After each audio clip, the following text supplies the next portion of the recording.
Hey everyone, let's talk about a question we get a lot.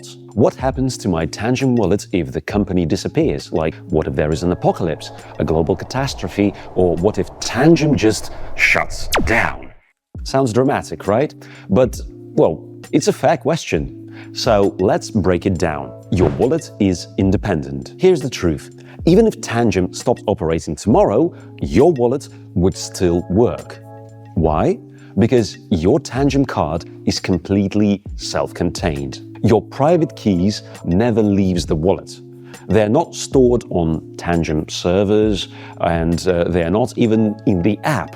So even if Tangem HQ vanished off the face of the earth, your card still holds your key and will work forever. Open source safety net. Now, what about the Tangem app? What if it disappears from the App Store?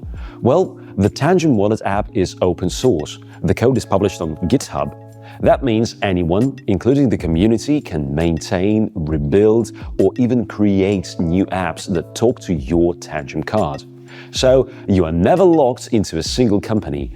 Even in the worst case, you could still use a forked version of the app to sign transactions. No centralized kill switch. Here's another key point.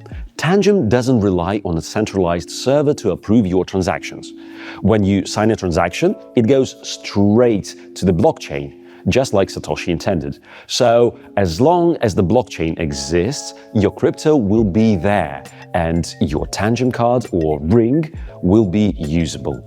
There is no off switch that anyone at Tangem can press, and no company shutdown can stop you from managing your funds. That's the beauty of self-custody. It doesn't depend on the company, it depends on you. So here's the bottom line. If Tangem disappears, your wallet doesn't. Your keys stay safe in your hands. Your crypto stays yours. And if you ever need to, you can find the wallet app's open source code right on GitHub. True ownership means no one can take it away from you, not even Tangem.